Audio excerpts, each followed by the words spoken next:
오늘 제목은 이 엄지손가락 하나가 얼마나 파워가 있는지 이게 뭐 주제는 아니지만 이제 이야기 속에 제가 힌트를 좀 얻었습니다. 로마서 15장 1절과 2절의 말씀을 보겠습니다. 우리 강한 자가 마땅히 연약한 자의 약점을 담당하고 자기를 기쁘게 하지 아니할 것이라. 우리 각 사람이 이웃을 기쁘게 하되 선을 이루고 덕을 세우도록 할지니라. 간단한 말씀이지만 생각을 깊이 하게 하는 말씀이죠. 사람은 다 자기를 기쁘게 하기 위해서 살아요. 근데 여기는 자기를 기쁘게 하지 말고 이웃을 기쁘게 하되 선을 이루고 덕을 세우라고 말씀하십니다. 우리는 이 신앙생활을 하면서 하나님에 대해서 말을 많이 합니다. 하나님이 어떤 분이다. 하나님이 누구시다. 특별히 하나님의 그 속성, 하나님은 사랑이시지만 또 공의로우신 분이다. 이 말을 우리가 자주 많이 합니다.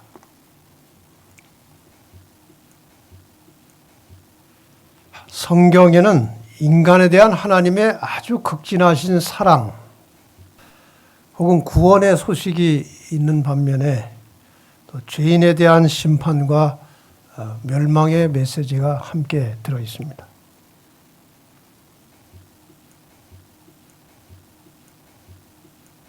독생자 예수 그리스도를 십자가에 내어주시기까지 우리를 사랑하십니다. 하나님께서는. 우리를 구원하시기 위해서 그렇게 하셨어요. 또 반대로 생각하면은 예수 그리스도의 죽음을 통해서라도 죄를 해결하셔야 할 만큼 하나님은 절대로 죄를 그대로 방치할 수 없는 분이시기도 합니다. 그래서 이 교회나 교인들도 이 하나님의 속성과 이 하나님의 성품을 배우고 실천하며 사는 것입니다. 우리 모든 인간은 다 약점이 있고 허물이 있어요. 서로 간에 다 있어요. 늘 죄를 가지고 죄를 짓고 사는 사람들이에요. 하나님의 속성 중에 하나는 그 죄를 용서하시고 사랑하신다는 것입니다. 그 말은 우리도 함께 약점과 허물을 가지고 살아가는 다른 사람들을 용서하고 사랑하라고 하는 교훈을 가지고 있습니다.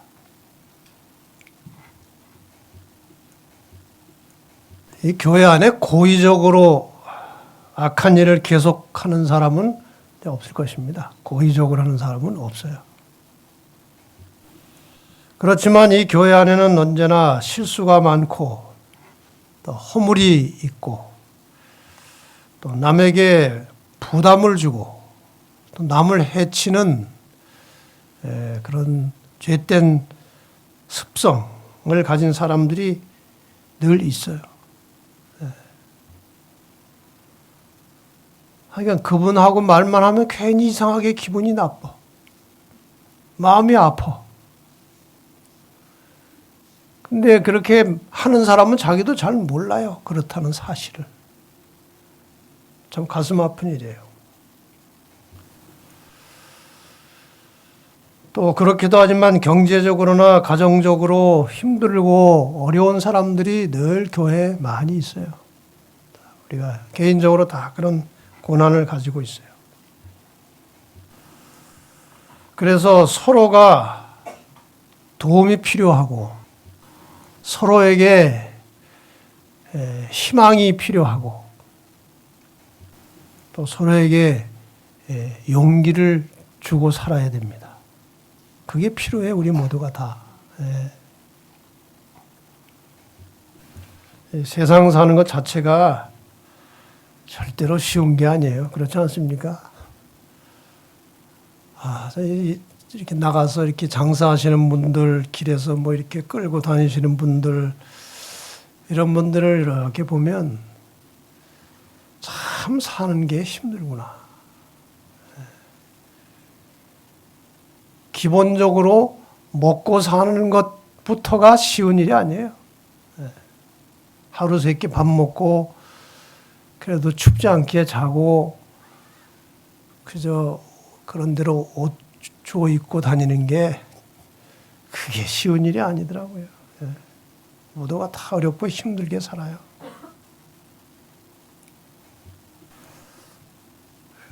그래서 오늘날 우리 교회 안에서 특히 교회 안에 모인 사람들 사이에서 가장 절실하게 필요한 것이 있다면 서로가 서로에게 용기가 되고 희망을 주고 기쁨이 되는 일입니다.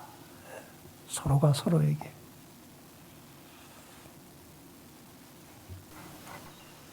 그 사람을 보면 괜히 기분이 좋아야 돼.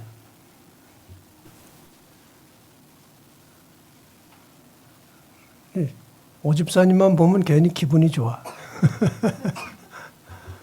그래야 돼.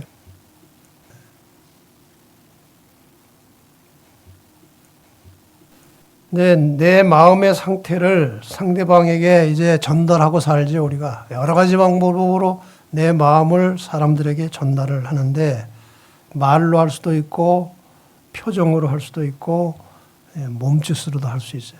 여러 가지 방법으로 우리 자기 마음을 사람들에게 전하고 삽니다. 같은 말이라도 이 억양이나 표정에 따라서 전달받는 사람의 반응은 천지차이예요. 같은 내용이라도.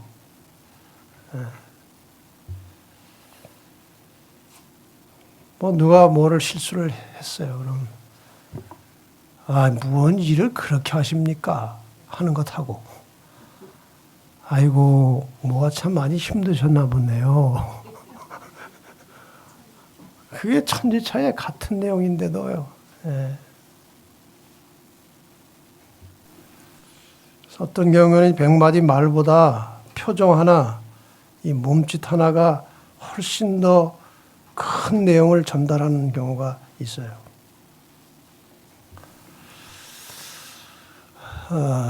이 얘기는 제가 좀 이제 여기에 관련된 이야기는 제가 뭐 드린 것 같은데 이 얘기를 제가 자세히 드리지는 않은 것 같아요. 여기서 얘기가 좀 복잡하고 길어가지고 오늘은 이것이 핵심이니까 이야기를 제가 묵은 이야기지만 제가 서울중앙교회에서 목회할 때 이야기. 사슴의 동산에서 이제 여러 교회가 연합해서 예배를 드리고 침례식을 하게 됐어요. 이제 저희 서울중앙교회 차례가 되었는데 침례받는 사람이 그때 13명이 있었어요. 사슴의 동산은 물이 이렇게 흐르기 때문에 침례 주기가 아주 어려워요. 그래서 침례를 주는 사람이 깊은 데 들어가서 침례 받는 사람이 이제 낮은 데 서서 오른쪽으로 눕혀야 물을 역류해서 이렇게 잠궈야 돼요. 물 흐르는 반대쪽으로 몸을 넣어줘야 안전해요. 물 흐르는 쪽으로 몸을 눕히면 잘못하면 떠내려와요. 한번 그런 기가 막힌 일이 있었어요. 키가 작은 목사가 자기가 작으니까 이쪽 강변 쪽에 쓰고 가까이 침례 받는 사람을 안쪽에 넣은 거예요. 자기가 키가 작으니까. 그 오른쪽으로 하면 자연히 물 흐르는 쪽으로 몸을 넣어야 돼요. 그렇게 해서 흐르는 쪽으로 넣다가 둘이 떠내려갔어요. 그렇게 어려워요, 거기가. 이제. 근데 바닥이 또 이렇게 돌 같은 게 많아가지고요. 거기 서면은 균형이 잘 안 잡혀요, 균형이.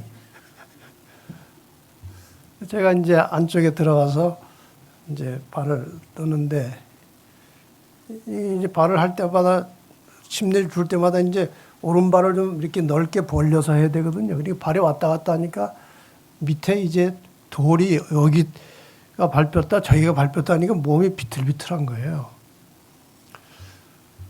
보는 사람들은 밑바닥이 어떻게 생기는지 모르니까 목사가 힘이 없어가지고 비틀비틀하는구나 그렇게 느끼게 돼 있어요. 그게. 그래서 13명을 그러고 주고 나니까 그 참 침례식인데도 별로 인간적으로 기분이 썩 좋질 않아요. 딱 비틀비틀해 해가지고 침례를 주고 나니까. 근데 이 중앙교회가 이제 제일 나중에 침례를 줬어요. 그래서 중간에 침례 받은 사람들이 다 이제 그 침례 후 예식을 하기 위해서 다 이제 올라가고 내가 제일 마지막에 이제 침례를 주고 이렇게 갈 때는 사람이 거의 없었어요.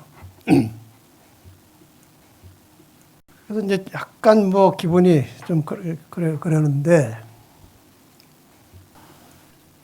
그 내가 나오는데 그 앞에 조그만 어린 아이가 하나 있어요. 나를 이렇게 쳐다보고 있었어요. 아예 다른 사람들 다 올라갔는데 걔가 왜 거기 서 있는지 모르겠어요. 이렇게 서서 나를 보더니 이래. 내가 나오는데 이러는 거야.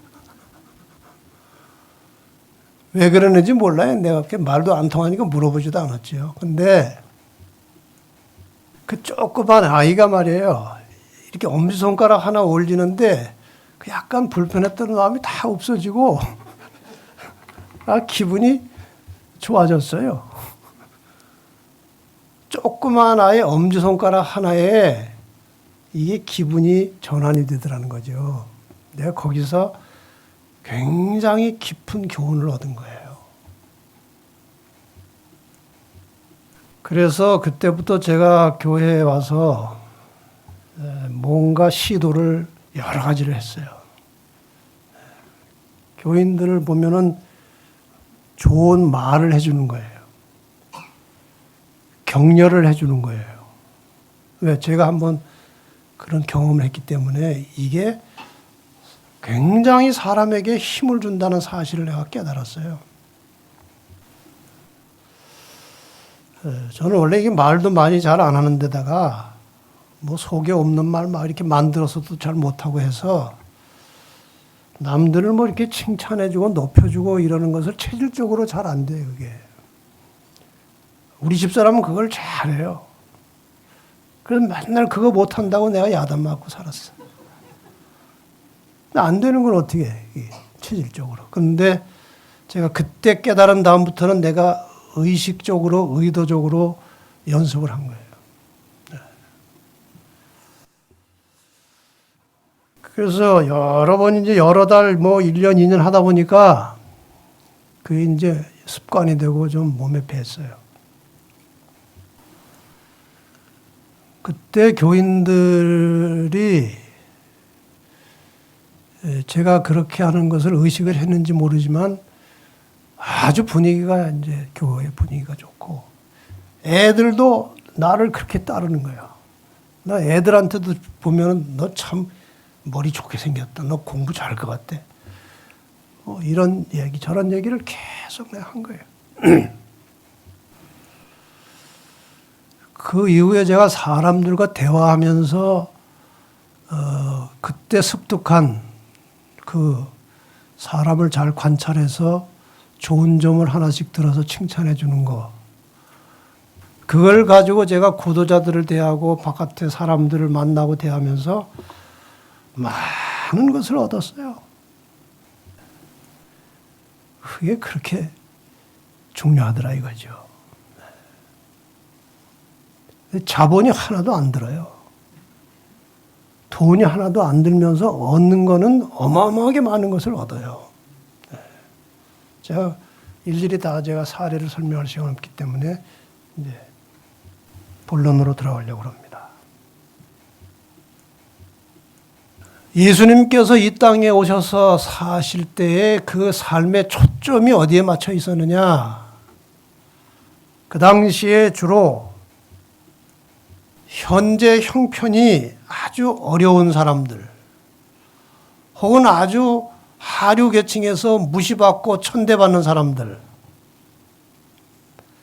이런 사람들에게 예수님께서 초점을 맞추셨어요. 그런 사람들과 상대를 많이 하셨어요. 정신적으로, 영적으로, 때로는 경제적으로, 육체적으로 도움이 절실하게 필요한 사람들을 예수님께서 주로 대하셨어요. 그리고 예수님께서는 그들을 만날 때마다 끊임없이 용기를 주시고 희망을 주시고 마침내는 생명을 부여하셨어요. 이게 예수님의 삶의 초점이에요.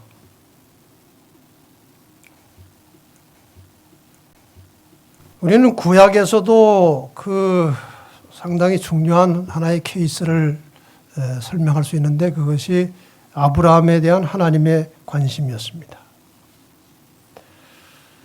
아브라함 당시 자식은 자녀가 많은 것은 축복의 상징이었습니다.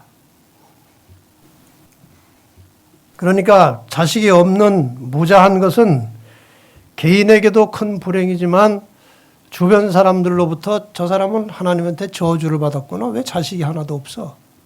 그런 시대였어요. 근데 아브라함에게 하나님께서 나타나셔가지고 창세기 15장 1절에 보면은 아브라함아 두려워 말라. 나는 너의 뭐라고요?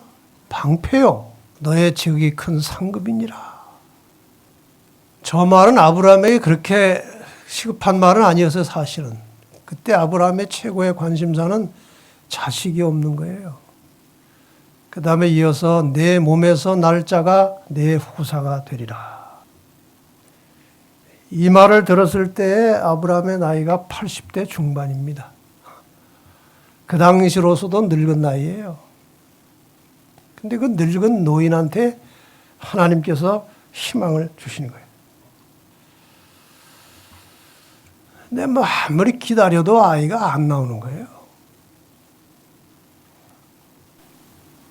나이가 몇 살이 됐는가 하면 99세가 됐습니다. 80세 중반에 약속을 받았는데 99세가 됐는데도 없는 거예요. 99세 때 나타나셨어요. 17장 4절에 보면 내가 너와 언약을 세우니 너는 열국의 아비가 될지라. 열국은 많은 나라들 아니에요? 지금 아들이 하나도 없는데 나이는 지금 99세인데 열국의 아비가 되겠다는 말이 됩니까 그게? 하나님께서도 그 말씀을 하신 거예요. 이 99세 된 할아버지한테. 그런데 하나님께서 그 약속을 지키시는 장면 우리가 잘 압니다. 18장 10절에 보면 그가 가라사대 기한이 이를 때에 내가 정녕 내게로 돌아오리니 내 안에 사라에게 아들이 있으리라. 이 말을 할 때에 사라는요 생리가 끊어진 지가 꽤 됐어요. 아이를 생리적으로 낳을 수가 없는 상황이에요. 근데 사라에게 아들이 있겠다고 그런 거예요. 뭐 나중 이야기는 여러분이 잘 아십니다. 그 상태에서 사라에게 아들이 생겼어요. 인간적으로 가능성이 0이에요. 0. 제로예요. 그런데 하나님은 약속하셨고 희망을 주셨고 아들은 생겼습니다.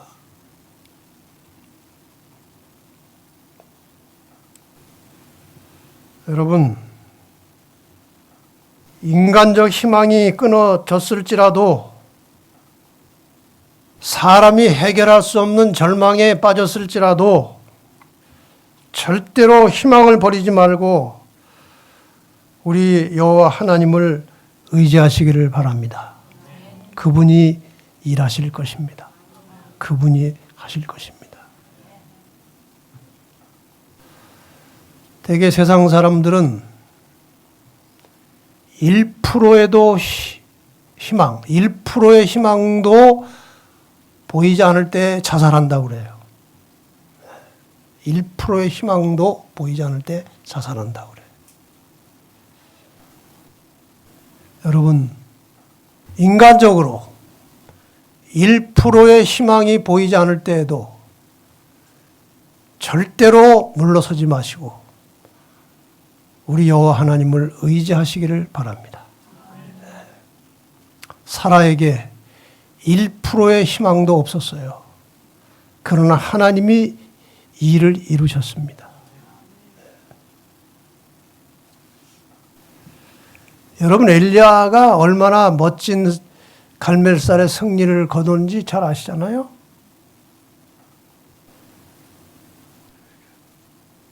그리고 기도하니까 그 3년 반 동안 닫혔던 하늘 문이 열려서 소나기가 쏟아졌어요. 엄청난 일이 벌어진 거예요. 이세벨이, 아합의 부인 이세벨이 자기들의 제사장이 다 몰살당했다는 소식을 듣고 화가 나서 내가 엘리야 내가 죽여버리겠다고 그랬어요. 그 말을 엘리야가 듣고 걸음만 날 살려라고 도망을 간 거예요. 참 인간이 참 그렇게 허당이야, 허당. 아니 갈멜산에서 그런 표적을 보고도 그 여자 한마디에 그 이세벨이 그때 무섭긴 무서웠나 봐요. 그 여자 한마디에 그냥 혼비백산에서 도망을 가는 엘리야의 모습을 우리는 압니다. 열왕기상 19장 4절에 보면 스스로 광야로 들어가 하룻길쯤 해가고 한 로뎀나무 아래서 죽기를 구하여 가로되 여호와여 넉넉하오니 지금 내 생명을 치어옵소서 나는 내 열조보다 낫지 못하나이다. 이건 1%의 희망도 안 보일 때 하는 이야기예요. 근데 죽여달라는 거예요. 만약에 뭐 이건 진짜 가상이지만 제가 하나님의 입장이라면 머리를 한 대 주워 박았을 거예요. 이 한심한 인간아. 아니 그래 갈멜산에서 내가 너한테 그렇게 엄청난 일을 기적을 보여줬는데 그 여자 소리 하나에 여기까지 36개 도망을 왔어 그래. 하나님이 그러시지 않는 거예요. 열왕기상 19장 5절 6절에 어루만지며 이르되 일어나서 먹으라 하는지라. 본즉 머리맡에 숯불에 구운 떡과 한 병 물이 있더라. 이에 먹고 마시고 안 일어나고 다시 누웠어. 절망해서 누운 거예요. 절망해서. 살고 싶지 않은 거예요. 그런데 7절에 보면 여호와의 사자가 또 다시 왔어요. 또 다시 와가지고 어루만지며 이렇게 쓰다듬어주고 만져주면서 일어나서 먹으라. 좀 더 먹어라. 내가 길을 이기지 못할까 하노라. 너 앞으로 또 보니까 도망 더 갈 것 같은데 이거 먹고 도망가야지 힘이 생겨야 도망가지. 여러분, 우리가 정말 심령 깊은 곳에 하나님을 깊이 느끼고 의지하면 얼마나 큰 위로를 받을 수 있는지 몰라요. 이 엘리야를 보세요, 이건.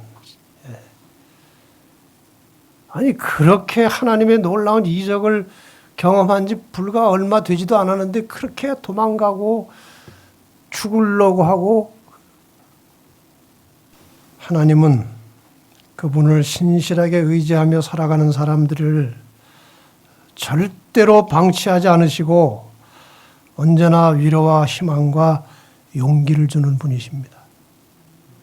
하나님이 그런 분이에요.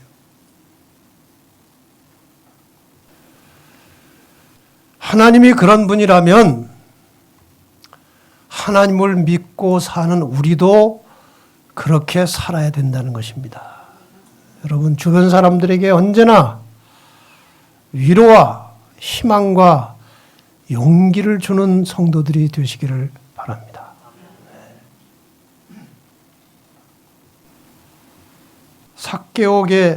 삭개오 이야기를 여러분이 잘 아시죠?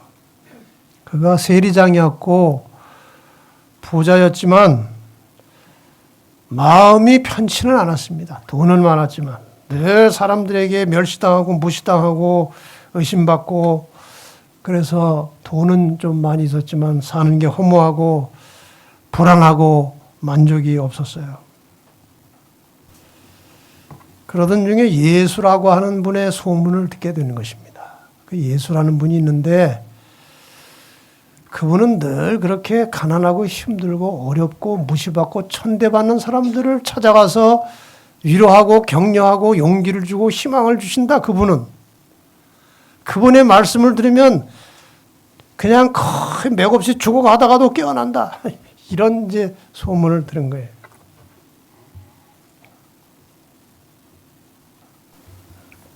근데 아마 멀찌감치 그 설교도 가끔 들었을 것입니다. 먼 발치에서 예수가 하는 설교도 들었을 거예요. 그래서 한번 가까이서 좀 보기라도 했으면 좋겠다. 가까이서 이렇게 좀 얼굴을 가까이 봤으면 좋겠다. 그런 생각이 있었던 것 같아요. 그래서 나무에 올라간 거 아닙니까? 예수님이 가는 길목을 미리 알아가지고 나무에 올라가서 가까운 거리에서 예수님을 좀 보고 싶었던 거예요. 예수님이 다 아시죠. 그가 어떤 사람인지도 아시고 그의 마음에 지금 어떤 생각이 오고 가는지도 아시고 그의 필요가 무엇인지도 예수님이 아십니다. 그래서 뽕나무를 피해가지 아니하시고 그 밑으로 지나가면서 삭개오를 개인적으로 만나십니다. 누가복음 19장 5절에 예수께서 그곳에 이르사 우러러보시고 이르시되 삭개오야 속히 내려와라. 그 말만 가지고도 깜짝 놀랄 일인데 내가 오늘 네 집에 유하여야 하겠다. 네 집 가서 오늘 하룻밤 자겠다. 정말 간절한 마음으로 가난하고 빈 마음으로 순수한 마음으로 예수를 만나기 원하는 사람들에게 주님은 어떤 방법으로라도 그에게 가서 그를 만나 주십니다. 여러분, 그런 마음 가지고 간절한 심령으로 주님을 찾는 삭개오의 심정을 가진 성도들이 되시기를 바랍니다. 그럼 반드시 주님은 오십니다. 그리고 우리의 필요를 채워주십니다.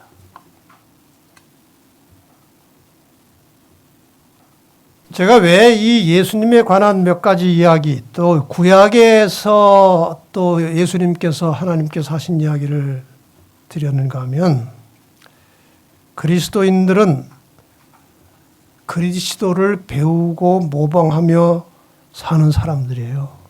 그게 그리스도인이에요.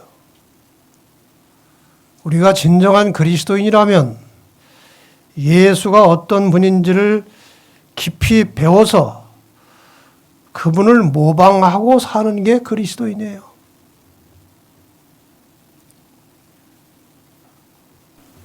로마서 14장 17절로 19절에 있는 말씀을 좀 보겠습니다.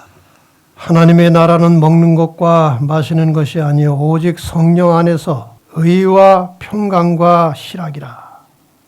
이로써 그리스도를 섬기는 자는 하나님께 기뻐하심을 받으며 사람에게도 칭찬을 받느니라.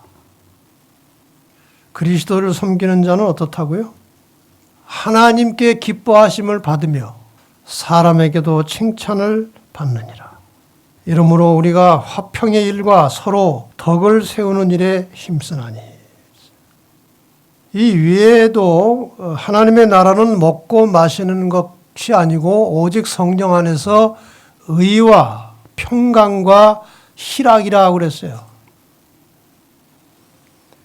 근데 그 다음 절에도 우리가 화평의 일과 서로 덕을 세우는 일에 힘쓰느니라 그랬어요.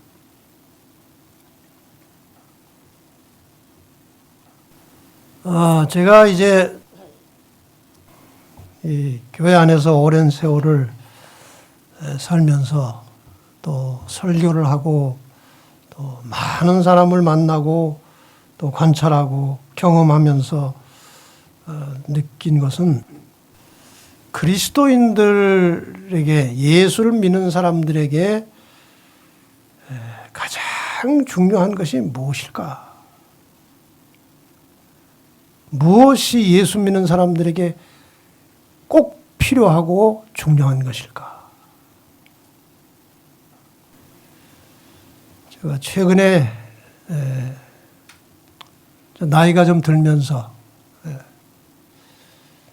60이 넘으면서 저도 어떻게 금방 또 나이가 먹어서 3년만 지나면 70이에요. 참 세월이 빨라요. 어쨌든 이런 교회 안에서 제가 설교하고 사람들을 만나고 교제를 나누면서 그리스도인에게서 가장 중요한 일이 무엇일까를 생각했는데 서로 화목하게 사는 거예요. 서로 화목하게 사는 거예요.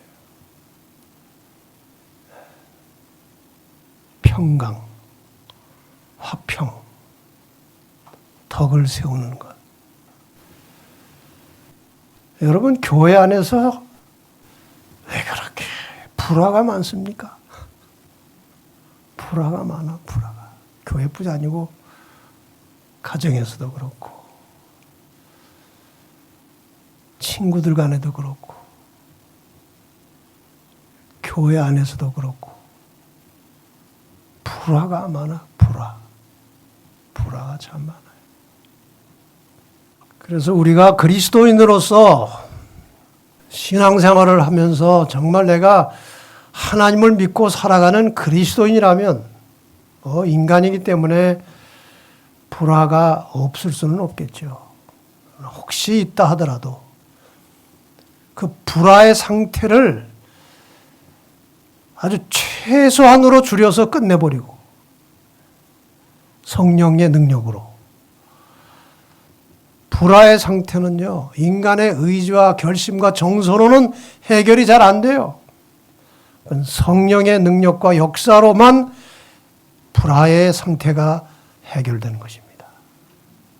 그래서 혹시라도 인간이기 때문에 불화가 생겼을지라도 성령의 능력으로 이 불화의 시간을 최소한으로 줄여버리고 언제나 평상시에 모든 사람과 더불어 화평한, 화목한 관계로 살아가는 그리스도인들이 되시기를 바랍니다. 그게 제대로 안 되면 정말 불쌍한 교인이에요. 교회를 오래 다녔는데도 너무나 속이 자주 상하고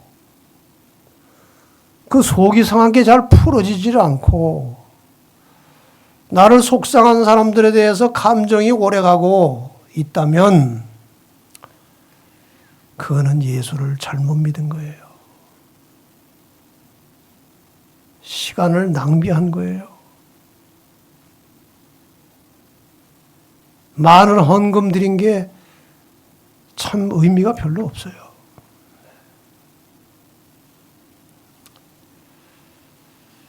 여러분,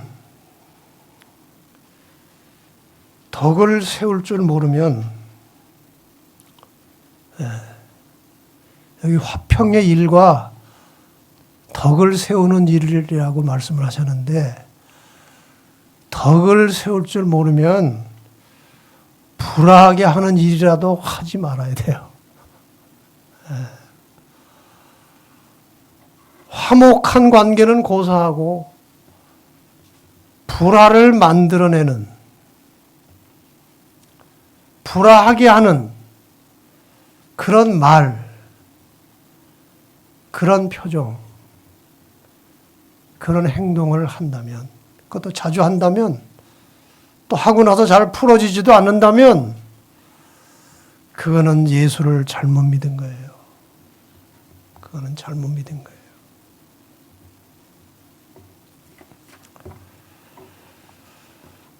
우리 모두는 다 연약한 인간들입니다.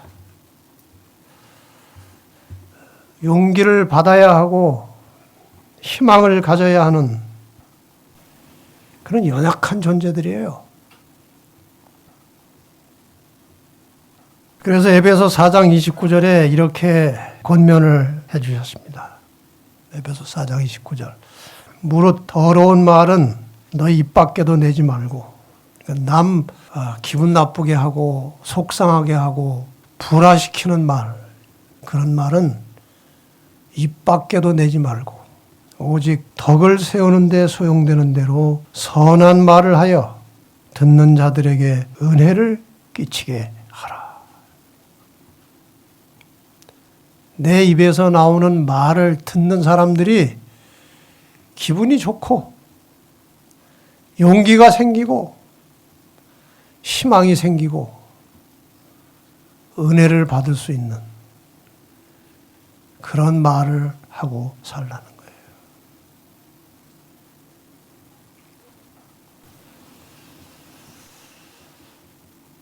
거예요. 그 전에 제가 이 말만 가지고 1시간 안식일에 설교를 한 적이 있죠. 생명적 언어인가 사망적 언어인가. 여러분 잠언서를 뭐 다 보셨겠지만요. 잠언서를 보시면 말에 대한 이야기가 수도 없이 나옵니다. 왜 그럴까요? 솔로몬이 그 지혜가 총명하고 그 참 명철한 사람이 인생을 살아보니까 대부분의 인간의 문제들이 어디서 생겨요? 말에서 생기는 거예요. 말에서. 그래서 잠언서에 말에 대한 이야기가 그렇게 많이 나오는 거예요.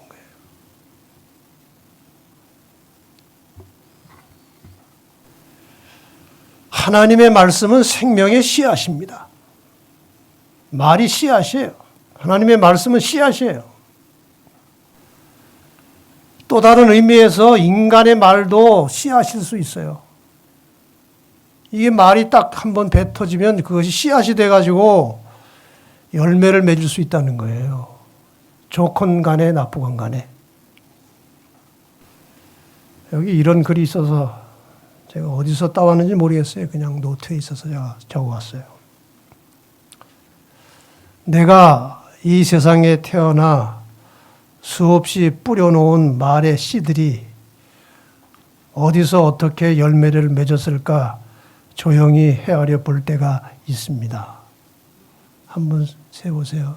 여러분이 지금 말해 놓은 것들 중에 씨가 어떻게 맺었는지,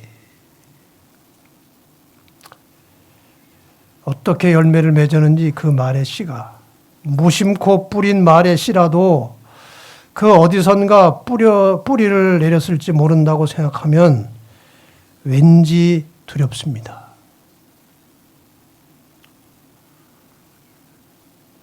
말이 씨가 돼서 어떤 사람에게 딱 마음에 박히면 그게 좀처럼 없어지지 않는 것들이 있어요. 좋을 때도 있고 안 좋을 때도 있죠. 나는 아무 생각 없이 그냥 지나가면서 그렇게 뭐 심각하게 생각하고 한 말이 아닌데 어떤 사람의 마음에 그것이 딱 씨처럼 박혀지면요. 20년, 30년이 지난 다음에도 내가 그 전에 그 말 들었을 때 얼마나 속이 아팠는지 아냐고.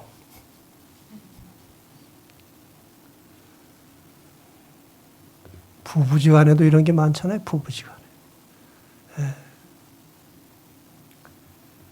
근데 왠지 사람이 밭이 악해서 그런지 악한 말의 씨는 잘 안 죽고 살아있고 좋은 말은 어디로 다 없어져 구름처럼. 어쨌든 말이 씨가 된다는 거예요. 더러는 허공에 사라지고 더러는 다른 이의 가슴 속에서 좋은 열매를 또는 언짢은 열매를 맺기도 했을 언어의 나무.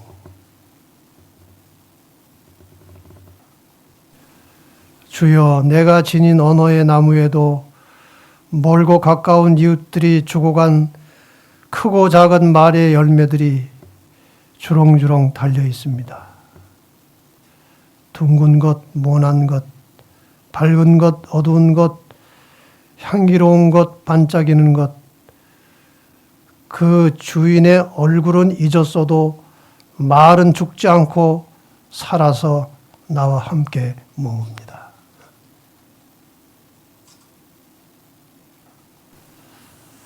이렇게 말이 중요하고도 무서운 거예요. 우리가 아침 하루를 출발할 때 하나님, 오늘 하루 종일 사람 누가 말할 때 좋은 말의 씨를 뿌리게 해 주십시오. 기도하고 하루를 출발하셔야 되지 않을까요? 하나님, 오늘 내가 입으로 뿌리게 될 말의 씨앗들이 선하고 좋은 열매를 맺게 도와주십시오. 그렇게 말 한마디가 사람을 절망하게 하기도 하고 희망을 주는 것입니다. 때로는 사람을 죽이기도 하고 살리기도 합니다.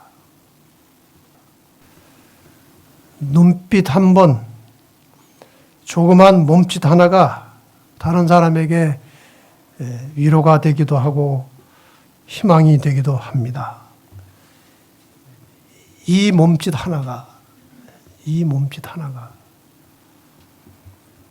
위로가 되고 희망이 될 수도 있는 거예요. 몸짓 하나가, 말 한마디가.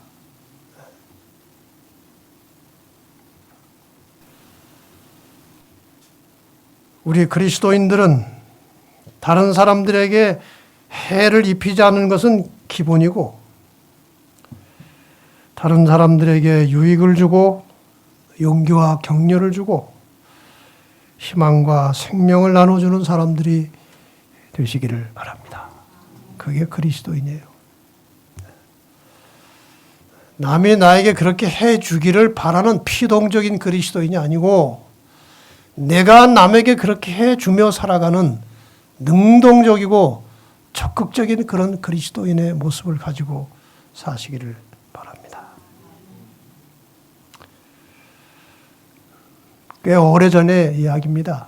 미식 축구 경기장에서 양 팀이 아주 중요한 경기가 있었어요. 이 한쪽 선수가 어떻게 잘못 떨어진 공을 얼른 낚아챘어요. 이 럭비공을 딱 낚아채가지고 이제 점수를 따려고 상대방의 그 골대에 갔다가 근처에 갔다가 이제 찍어야 점수가 나오는데, 그 볼을 들고 쏜살같이 한 90m를 달려갔어요. 그런데 방향을 순간적으로 잘못 알고 자기네 집 골대로 뛰어간 거예요. 조금 있으면 이제 터치하는 거예요.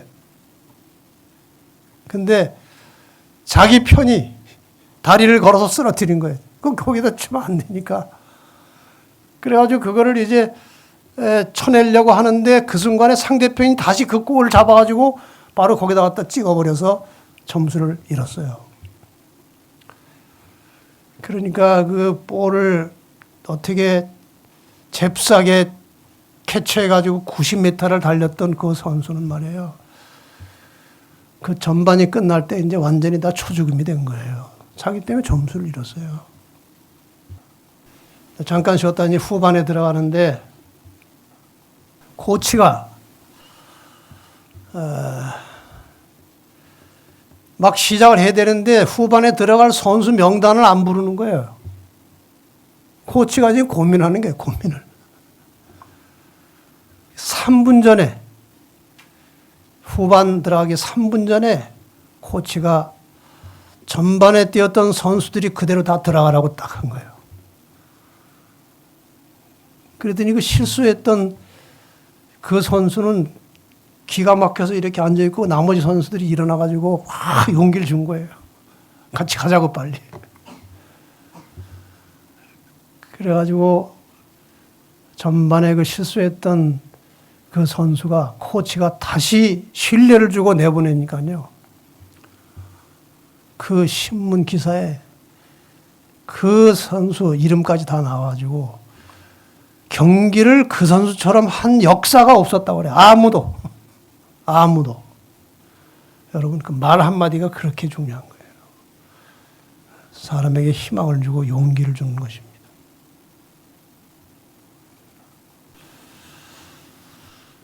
우리 죄 많은 인간들이 살아가는 이 세상은 살기가 절대로 쉬운 곳이 아닙니다. 어렵고 힘들고 고통스러운 일들이 많이 있고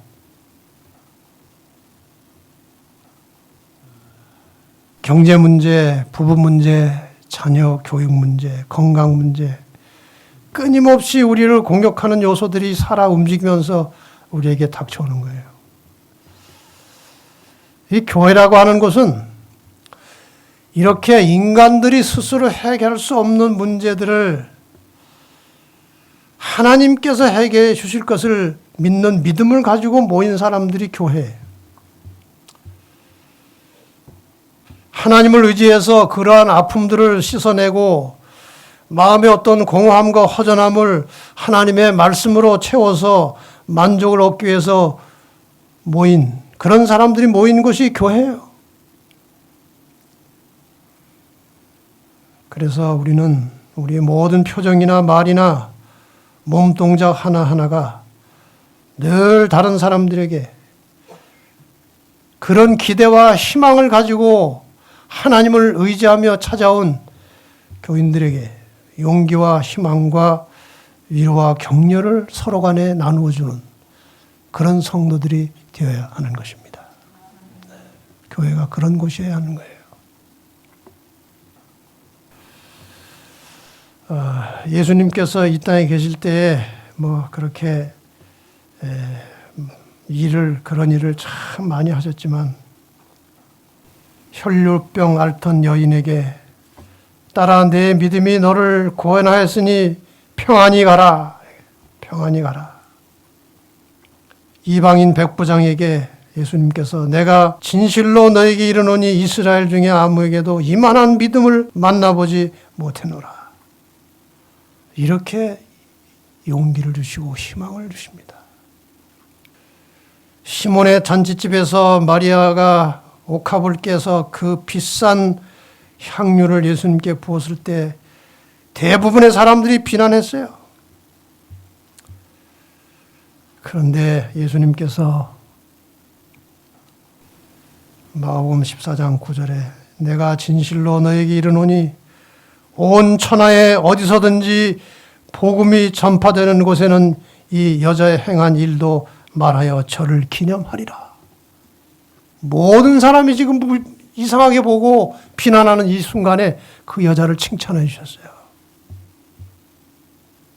이게 예수님의 정신이에요. 이것이 그리스도를 믿는 그리스도인들의 정신이에요. 이것이. 한 글을 읽고 마치겠습니다. 그래도 하세요. 사람들은 반이성적이며 부조리하고 자기중심적입니다.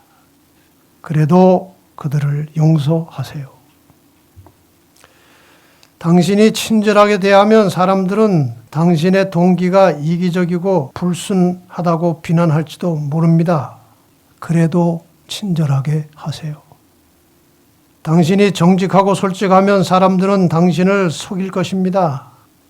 그래도 정직하고 솔직하세요.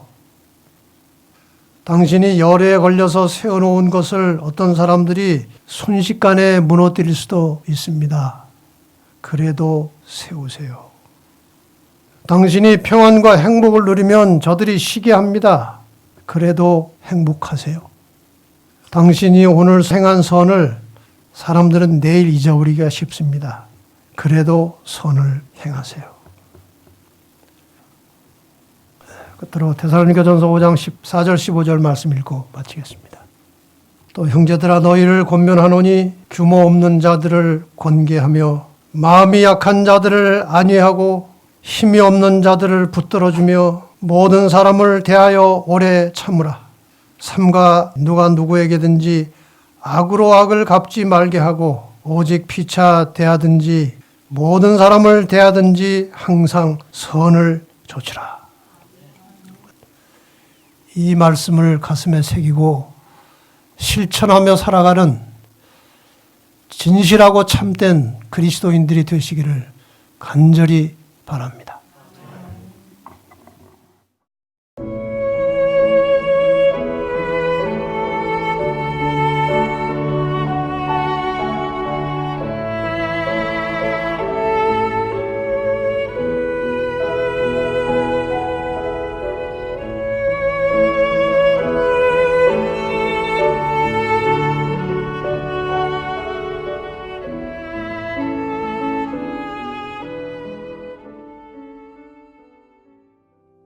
채널7은 진실하고 정직한 마음으로 성경의 진리를 찾고 있는 소수의 기독교인들을 위한 유튜브 방송입니다.